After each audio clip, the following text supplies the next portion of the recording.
Witajcie ponownie. Jestem znów w garażu. Minęło dość sporo czasu, ponad 1,5 tygodnia. I to nieprawda, że jestem bardzo cierpliwy. Po prostu mi też już doskwiera to, że cały czas motocykl jest jednym wielkim projektem, niekończącą się historią. Już jest, dzisiaj akurat pada, ale ogólnie jest ładnie, żeby używać motocykl na co dzień. A ja muszę się streścić ze złożenia w całość, bo już za miesiąc jest obowiązkowa kontrola techniczna. A tak jak mówię, jestem w lesie z tego powodu, że po prostu moja praca jest na tyle udziwniona, że ostatnio bywam ciągle w delegacjach, czyli po prostu kończę pracę, a nie jestem w miejscu zamieszkania i nic nie mogę z tym zrobić. No na przykład plusy tego, że to wszystko trwa dłużej. Jest czas, w którym mogę coś sprawdzić, coś przemyśleć, czy te moje pomysły się zmieniają, ulegają zmianie. I więc tak, nie mam wyjścia, nie mogłem znaleźć w sklepach, to będzie to najprawdopodobniej, tak, 16 mm. Nie mogłem znaleźć w sklepach takich obejm klasycznych, zwykłych, zamkniętych z gumą. A tego typu obejmy stosuję w pracy tutaj gwoździownicą, tu się wbija, tak chyba to się nazywa, gwoździarką i łapie się właśnie te geny, kable elektryczne, rurki. I to postaram się wykorzystać, wywiercić tutaj otwór. Jak znajdę termokurczka, to założę dla zabezpieczenia i będzie już jeden uchwyt. Nie jest to idealne, ale zawsze coś. Mam też tego typu plastikowe, żeby przykręcić i opaską złapać, więc to jest żywy projekt. To jest akurat większa, która nie pasuje i to wszystko się zmienia też. Przez ten cały okres przyszła mi nowa wizja, jak zrobić te przekaźniki jako moduł. Zaraz będę to lutował. Dlaczego? No bo tak mi przyszło do głowy, że w końcu zrobię taki moduł osobny. Co prawda będzie kłopot z wymianą tych przekaźników, ale potraktuję to jako moduł. Jak się uszkodzi, zrobię sobie następny i zrezygnuję wtedy z tych gniazd przekaźnikowych, które naprawdę zabierają dużo miejsca i zrobię tak jak chcę po swojemu. No, modyfikacje, indywidualizm. Tak naprawdę osoba, która po mnie będzie to chciała dojść do ładu składu, czy coś zmienić, to złapie się za głowę, a ja po prostu póki będę pamiętał, co zrobiłem, to będzie dla mnie prościzna w ewentualnej naprawie. Już tutaj sobie sprawdzam, przymierzam te połowiczne opaski. Jedną na pewno będę chciał użyć pod tą śrubę. Tu muszę sobie wywiercić 6 mm otwór w tej obejmie, może też drugą tutaj pod śrubę 8 mm. Spróbuję wywiercić i dać tutaj dwie te obejmy. I te obejmy będą trzymały główną wiązkę od całego kokpitu. Natomiast później do tej wiązki na opaskach samozaciskowych przyczepię wiązkę, która będzie wiązką od motocykla, wiązką zasilającą do włącznika, główne zasilanie, przyjście i odejście oraz tutaj pod masę. Więc to postaram się przyczepić przy pomocy tych obejm, tak jakby na stałe jako bazę, żeby się trzymało tutaj stelaża, a resztę opaskami, żeby w razie potrzeby mogę odpiąć wtedy kostkę tu, odkręcić czachę i zdjąć cały przód, całą lampę, odcinając wcześniej zwykłe opaski, odkręcając tutaj zasilanie od wiązki, która będzie od strony motocykla.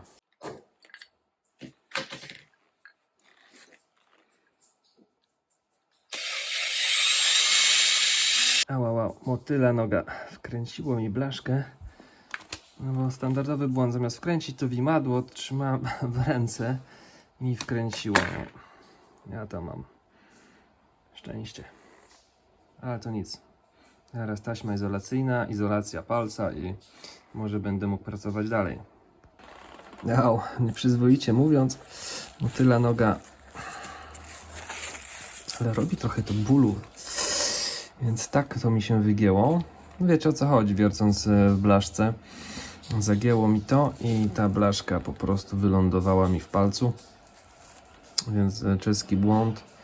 Kiedyś właśnie ten mój palec wskazujący, właśnie to ten sam palec, który mam uszkodzony, właśnie też kiedyś przeciąłem ścięgno. Też w taki dziwny sposób, pracując w niedzielę. Może to klątwa niedzieli, może w niedzielę się nie powinno pracować, nie wiem. Dobra, pora przestać zajmować się pierdołami na tą chwilę, bo to są chwilowo pierdoły. Jedna obejma jest tu. Ja wiem tak, trzyma, no samo to nie odpadnie od wibracji. Jeżeli to damy trochę siłę, no to na pewno odegniemy tą blaszkę. Druga jest tu i to jest przygwożdżone. Wiązka cała. I mamy teraz tak tu. Więc teraz odnośnie pierdół, to ważna rzecz, muszę dorobić tą blaszkę. Tutaj cały support, gdzie będę chciał przygwoździć mój moduł przekaźników i dokończyć tutaj izolację tej wiązki właśnie z przekaźnikami, zrobić wiązkę idącą teraz tutaj z zasilaniem, gdzie będzie masa czarna podpięta tutaj. Tutaj będzie zasilanie główne przychodzące i odchodzące ze stacyjki czerwonego kluczyka. I to właśnie będę chciał przypiąć. Też dam jakieś zabezpieczenie, może ten sam rodzaj zabezpieczenia i przypiąć opaskami do tego, żeby nie robić dodatkowych opasek, tych cybantów. Ale teraz tak, nie mogę znowu zrobić wszystkiego naraz. Jeżeli nie zrobię sobie tego supportu, tej blaszki tutaj i nie zacznę kończyć tematu tych kostek tutaj cech połączeniowych, to będę ciągle w lesie, więc muszę skończyć całą elektrykę na tym poziomie tu, zamknąć, spiąć z całą czaszą.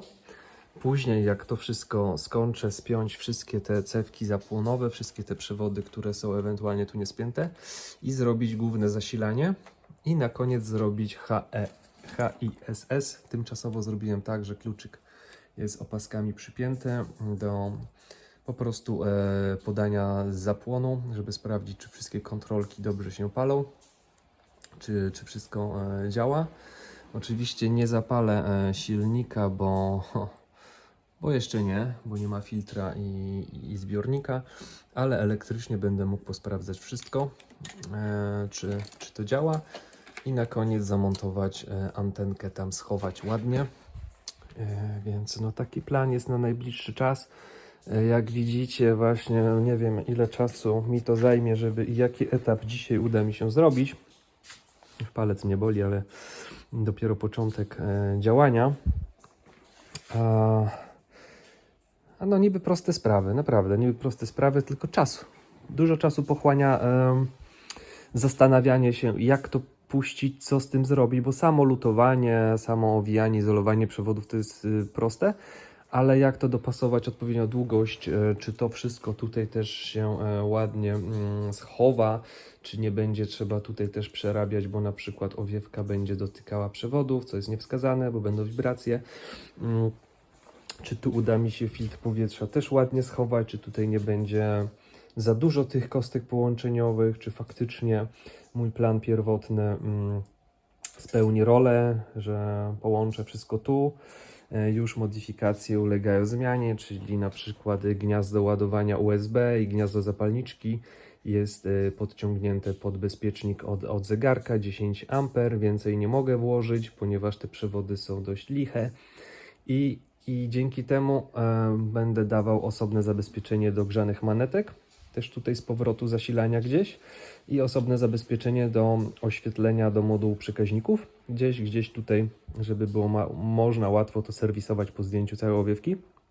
Więc na bieżąco są zmiany, obserwuję w tygodniu, gdy pracuję, też przychodzą mi różne pomysły do głowy, dużo czasu do przemyślenia różnych rzeczy, bo gdybym to robił tak na żywo, na szybko, to pewnie większość pomysłów by mi nie przyszło od razu do głowy i pewnie zrobiłbym dużo jakichś takich błędów. Chociaż wiadomo, zawsze to, co się robi, po pewnym czasie przychodzą nowe rozwiązania i chciałoby się to zrobić prościej, inaczej. Więc tak to wygląda i dlatego to tyle czasu trwa. Rzeźba, jak to jest, kawałek blaszki aluminiowej, chyba to jest 1 bądź 1,5 mm, chyba jedynka, nie mam pojęcia. Taki ścinek z budowy od parapetów, więc będę próbował to jakoś wygiąć, tutaj zastosować, dociąć. No i właśnie, to jest coś takiego, że jakoś, bo wymiary i doginanie będzie na zasadzie takiej ręcznej. Tutaj chcę złapać i ucho z dołu chcę złapać i będę chciał trzymać się której strony. Bliżej chyba, bliżej. No właśnie, tutaj zbiornik też przychodzi. I tutaj był cały zawór PAIR systemu, tutaj zaczepiony, więc mniej więcej tak bym chciał, no chyba po środku będę próbował, żeby tu się to zaczynało. Zdecydowałem, że i tak będę chciał pomalować ten wentylator, że wykręcam całość i będę sobie to na stole dopasowywał, dogniatał, bo tutaj przy motocyklu trochę skomplikowane, żeby ciągle tutaj przymierzać przy tym wszystkim. Kręcam, demontuję sam silnik. Zostawiam osłonę wentylatora do przymiarek i później do pomalowania, więc zbędne rzeczy idą znowu na bok i coraz więcej właśnie śrubek, nakrętek. O voilà. Tak, i tu jest wszystko ok z wentylatorem, przynajmniej tak było. I co bym tu chciał? Nakrętki schować do pudełka, nie zapomnieć od czego one są. Tak, to będzie wszystko do wyczyszczenia jakąś drucianką. I po prostu do pomalowania, nie wiem, 1 albo 2 warstwy. Sprayem, farbą w sprayu, żeby trochę to wyglądu nabrało i zabezpieczyć przed dalszą korozją, bo akurat z tej strony, gdzie najwięcej mamy korozji, to jest okienko i widać po prostu przez owiewkę cały wentylator, który nie prezentuje się zbyt dobrze. O. I teraz to sobie ucho już wyprostowałem. Nie wiem, czy to będę prostował, ale też mogę spróbować kombinerkami to wyprostować, bo wygląda według mnie, że to jest przekoszone. A może tak miało być. Nie wiem. I zabieram się za dorabianie tutaj tego elementu. Flaszkę aluminiową wkładam pomiędzy 2 belki. Będę chciał ją trochę wygiąć. Nie mam innego rozwiązania. Nie mam dużego imadła.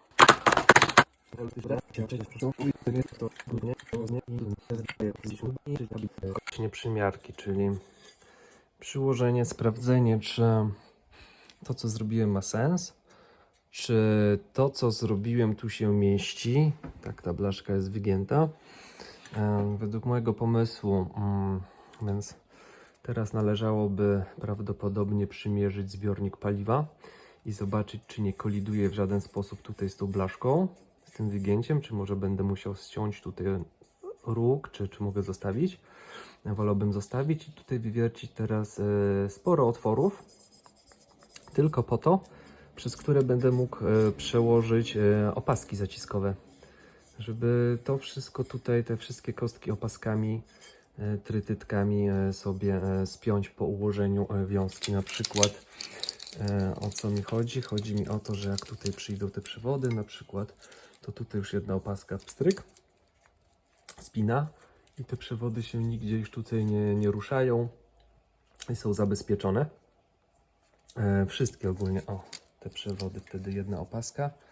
Wszystkie te przewody, które idą tutaj, są wtedy zabezpieczone. Dalsze, kolejne opaski zaciskowe wtedy do ułożenia tej wiązki, tych kostek w taki czy w inny sposób, czy nawet może w ten deseń tutaj przyjść, jeszcze tego nie wiem. ale muszę sprawdzić, czy to nie koliduje ze zbiornikiem, ta blaszka. Z wentylatorem nie powinna. Tutaj wewnątrz siedzi wentylator. Tutaj, jak widzimy, też tutaj nie koliduje już za bardzo z niczym z dołu. Dobra, i co ja tu widzę? Widzę tak, przymierzam zbiornik. Zbiornik koliduje z moją blaszką, to jest na pewno. Prawdopodobnie mogę przewiercić dziurkę tutaj, czyli blaszkę. Czy mogę tak zrobić? Mogę tak zrobić. Blaszkę przesunąć bardziej do wewnątrz. Wtedy możliwe, że mi to wejdzie.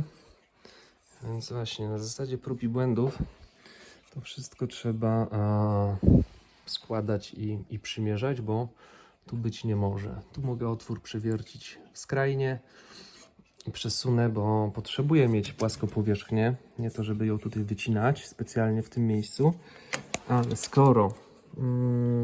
skoro mogę ją dosunąć dużo bliżej do cewki zapłonowej, która jest tutaj, bo mam trochę przestrzeni, to wolę ją przesunąć w tamtą stronę. Może troszeczkę już będzie wtedy mi zasłaniała tamtą część wylotu ciepłego powietrza, ale to też zobaczymy za chwilę. Więc praca w toku. Ok, druga przymiarka. Zbiornik teoretycznie wskoczył w przednie zaczepy.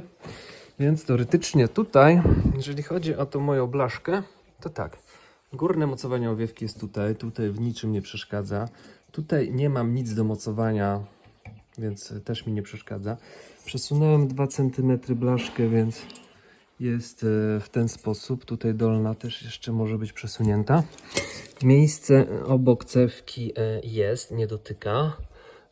Wyjście na powietrze ciepłe tutaj jest przestrzeń. Cała ta strona, wyjście, więc wygląda całkiem nieźle. Tutaj możemy trochę schować instalacji. I tutaj podpiąć cewkę i tutaj właśnie jest miejsce, żeby tą instalację dość, to nie, to idzie tutaj do pomiaru, to idzie tutaj, do czego to idzie, to idzie do wentylatora, też tutaj tego nie będzie, więc teoretycznie będzie trochę kostek, zasilania tutaj też nie będzie, same kosteczki będą tutaj właśnie pospinane, taki jest plan. Czyli teraz zostaje wywiercić dolne mocowanie tutaj, dać śrubę prowizorycznie i nawiercać otwory po prostu na opaski mocujące, sobie tutaj wytrasować, nawiercić, myślę, w paru miejscach.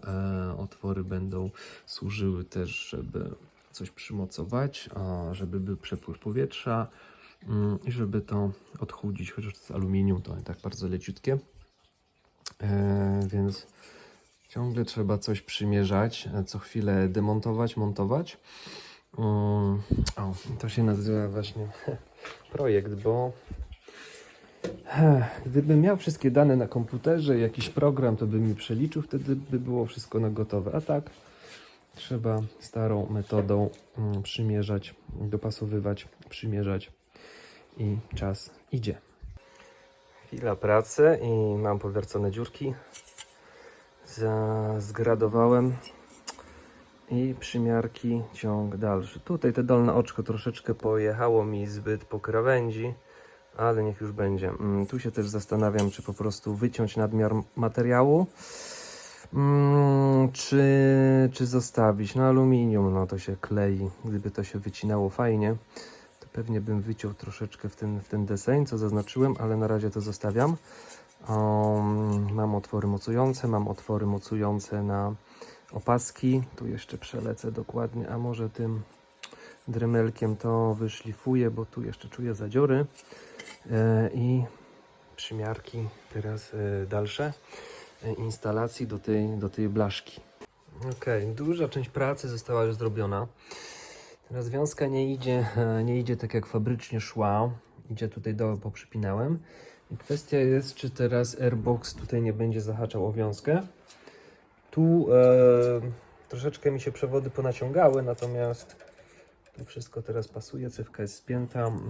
Tak, komplet tych przewodów jest tutaj.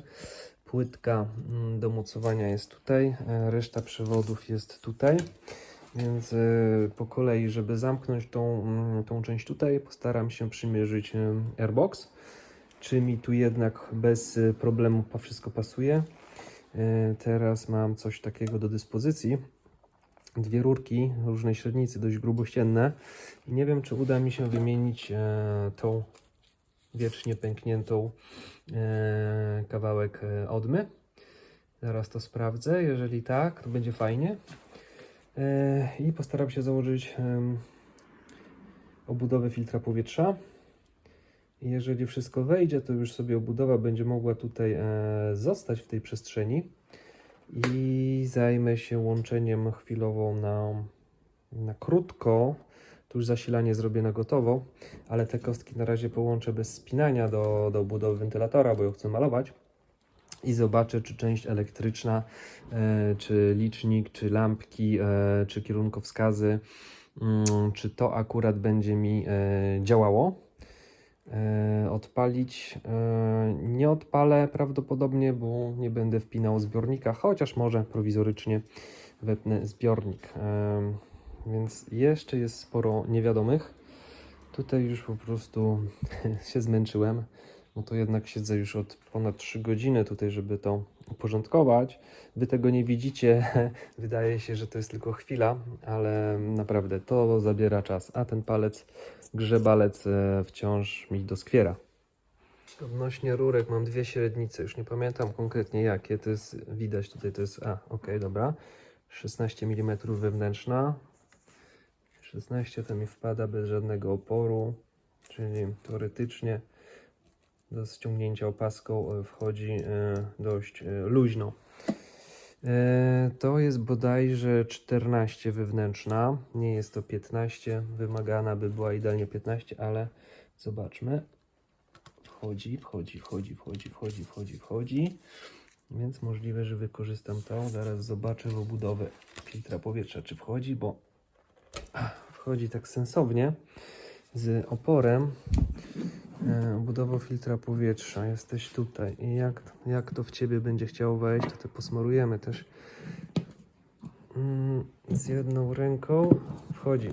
Wchodzi fajnie, dobra, to uznaję, że 14 mm wewnętrzna jest ok. Zaraz zobaczę, czy te opaski fabryczne też będą z tym współgrały. Możliwe, że tak, bo to jak spuchnie tutaj, znaczy nie jak spuchnie, tylko po nałożeniu w swoje miejsce, chyba te opaski bym zostawił, bo i tak odma ona sama z siebie nie odleci. Przy otwieraniu, ściąganiu obudowy filtra powietrza zawsze lepiej, żeby to luźno schodziło. Albo mogę zastosować, gdzieś tutaj mam tego typu obejmy.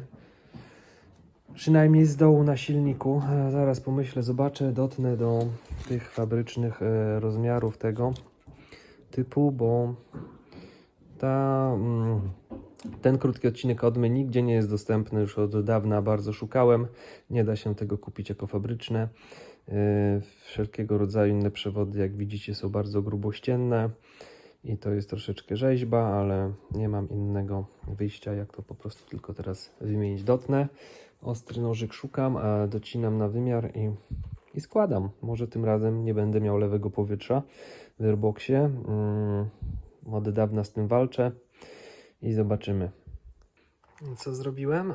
Spryskałem sobie tutaj te krótce wewnątrz i tutaj plastiki, gdzie się wszystko łączy i tutaj też w środku dam do tego nowej odmy troszeczkę, jak to się nazywa, smaru silikonowego, żeby przy montażu był poślizg, żeby się z tym nie szarpać, żeby ładnie to włożyć. Jeżeli ktoś by pytał, zaraz potwierdzę, czy to wszystko pasuje, skąd mam tego typu rurki, elastyczne przewody, powiem szczerze, że nie wiem. To dziękuję dla brata, bo ogarnął mi temat i wziął po prostu 16 i 14, bo z pomiarów moich wychodziło, że potrzebna by była 15, więc w Polsce będąc, myślę, że łatwo to znaleźć.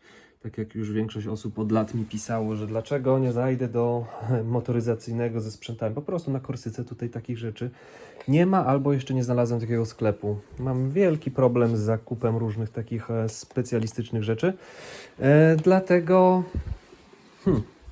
będąc w kraju można kupić dużo ciekawych rzeczy na miejscu od ręki. A ja muszę zamawiać. Dobra, sprawdzam mój filtr. Tutaj jest ładnie zaślepiona końcówka od systemu PAIR. Reszta zaraz powinna mi wejść bezproblemowo, mam nadzieję. I zobaczę, czy tu mi nic nie uwiera, jeżeli chodzi o połączenie wiązki elektrycznej. Tutaj też wszystko do połączenia. O, i to jest ważny etap w tym momencie, żeby to spasować. Ok, i co ja tu mam? Pierwszy ząb. Nie mogę puścić wiązki w ten sposób, jak to teraz zrobiłem.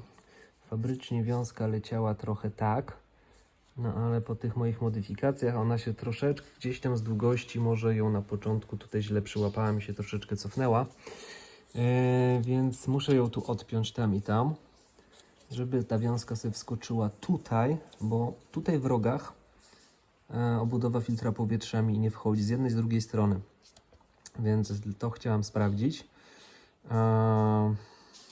Teraz muszę to wyjąć, obciąć tutaj opaski, poluzować, włożyć obudowę filtra powietrza i zobaczyć, czy będę miał do czego wiązkę przypiąć, czy w ogóle będę musiał przypiąć w tamtym miejscu wiązkę, bo mi to nie siada. Na razie tutaj, gdzie dałem smar silikonowy, te wszystkie rzeczy bardzo ładnie, fajnie wchodzą. Tutaj ta odma i to z dołu. Myślę, że reszta też wejdzie, pod warunkiem, że z elektryką zrobię w końcu porządek. Nie, jest fatal error. Tutaj w tym miejscu związku jest bardzo niedobrze, bo zapiera się o te rogi tu.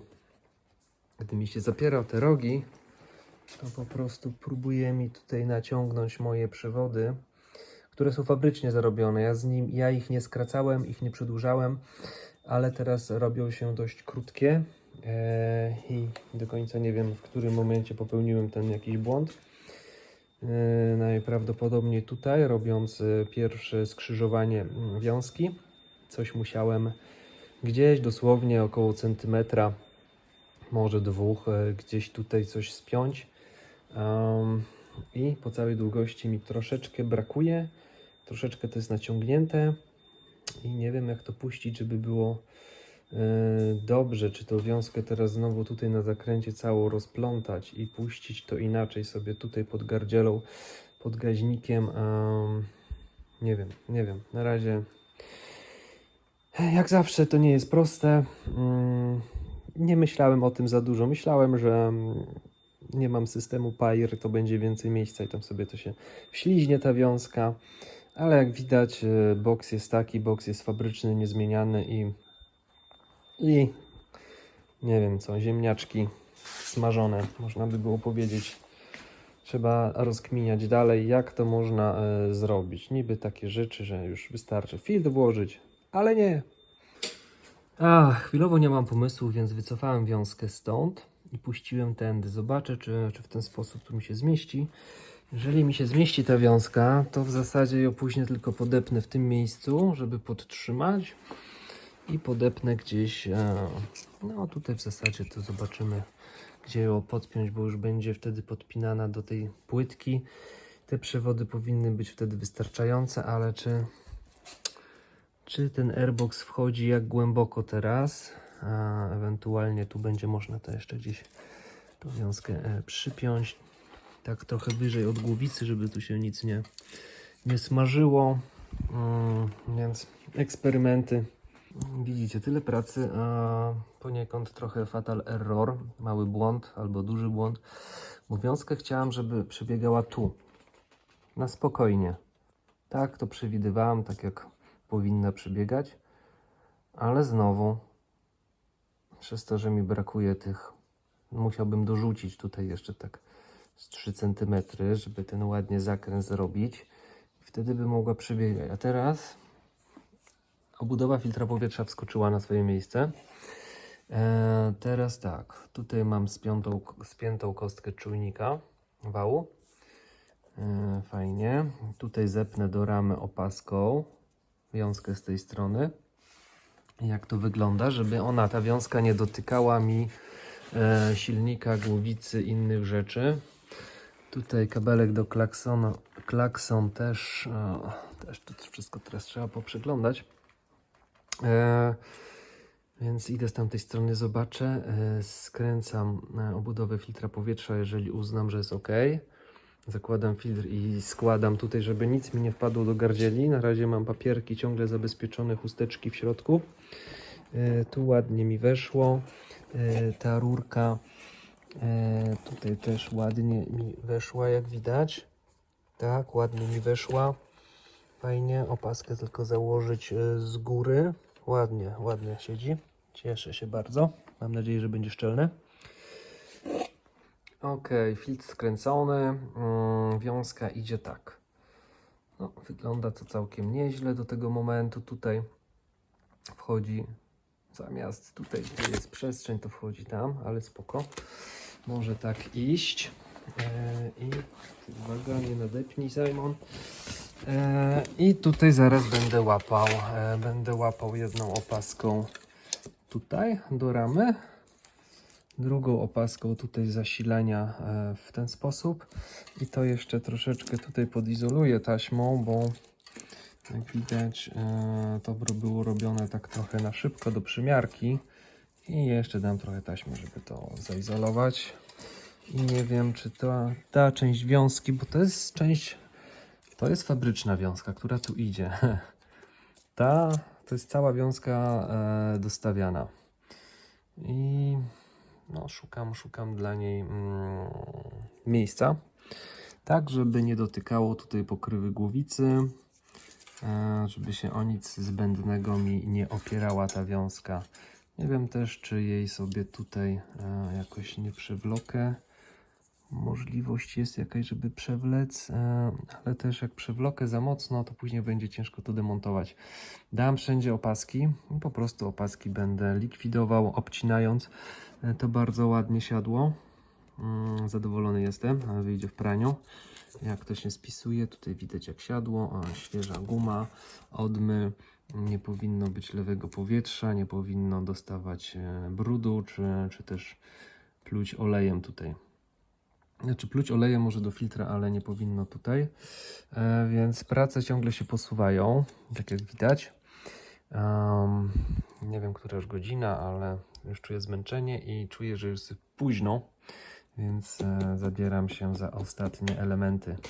I co ja robię teraz? Wymieniam śruby na nierdzewki, z nierdzewki na nierdzewkę. To miałem duże krzyżowe śruby z dużym łebkiem. No fajne są z tego powodu, że to jest nierdzewka i duży łebek, ale brat mi zasugerował, że to nie jest pro, po prostu zorganizował mi śruby i no skoro już zorganizował, no to dla przyjemności wymienię, będzie troszeczkę inaczej wyglądało, ale to też ma plusy swoje, bo tutaj jest podkładka, a przy tej śrubie nie ma podkładki, tylko trzyma łebek, więc według życzenia dziękuję bardzo. Wymienię 2 śruby i tutaj do stacyjki i będzie w panelu się fajnie prezentować. A do owiewki poszukam sobie też tego typu może śrub. Zobaczę, czy dostanę i voilà. I tutaj też dam nakrętki. Gdzie się nazywa? Jak to się nazywa? Tutaj chyba są właśnie tak, na 5, a to są chyba 5. Na 6 nakrętki samohamowne, bo wcześniej też nie miałem. Też istotna sprawa, żeby nie używać tego kleju do gwintów non-stop i zabezpieczyć, bo miałem tego typu nakrętki. To nie jest fajne, więc tutaj powoli ogarniam temat. Jeszcze nim noc nastanie, chociaż już jest ciemno. Tutaj zarobiłem oczko masy i dlatego wymieniam teraz te śruby. Też do stacyjki wymienię, póki mam w tej chwili dostęp. Podłożę też kawałek gumy tutaj, żeby mi to się nie obijało i nie drgało. Więc jeszcze jest co zrobić, a już godzina 19, więc powinienem teoretycznie kończyć. Ale jeszcze troszeczkę nagnę czasoprzestrzeń i wymienię śruby. Jeżeli chodzi o tę śrubę, faktycznie są przyjemniejsze w obsłudze i jest podkładka, więc na jedno wychodzi. Faktycznie no, w oczy rzucają się inaczej. Jeszcze tutaj dwie prezenty od brata. Nawet leżało do 2 tygodnie u mnie, zanim zorientowałem się, co mam. Śruby inox i też samohamowny inox, a przed chwilą już chciałem wkładać zwykły ocynk. Więc już się poprawiam. Dziękuję bardzo. Nawet podkładki małe inox, więc nie będzie z tego powodu korozji galwanicznej. Dam wszędzie inox, gdzie mogę dać inox. Nie będę mieszał tutaj z ocynkiem. Fajnie. Fajnie. Dzięki bardzo. Ok, jak zaprojektowałem sobie masę, żeby to było widoczne. Tutaj pod śruby cewki jest tuleja. Idzie właśnie ten czarny przewód, 4 mm kwadrat. Leci sobie tędy, na razie nie jest przypięty, ale leci sobie nieosłonięty nawet w miarę, bo to jest masa. I ląduje tutaj. To jest mocowanie panela. I dlaczego tutaj mocuję? Bo wszystkie przewody wchodzą z tej strony. I teraz tak, masa idzie przez tą śrubę. Cała moja główna masa przechodzi na tą stronę przez tą śrubę. I zmasowane tutaj wewnętrznie, cały panel jest tu.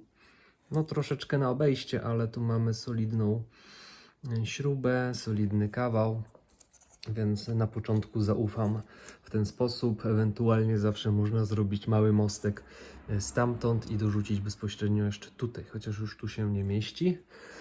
Fajnie, już te śruby są wymienione, gumka podłożona pod panel, kawałek dętki tutaj w te miejsce, żeby panel nie uderzał o metalowy element tutaj. Dobra, teraz jeszcze tylko stacyjkę przykręcam, śruby. Tak będzie. O, palec grzebalec. Klucze w rękach jeszcze ciepłe. Śruby wymienione. Dzięki jeszcze raz, bracie. Tak. Fajnie porobione.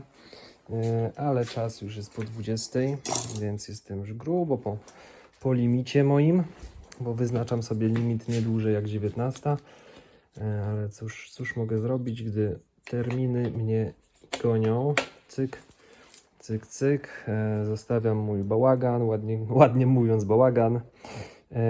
I jutro, pojutrze, a może znowu za tydzień, za miesiąc, nie mam pojęcia.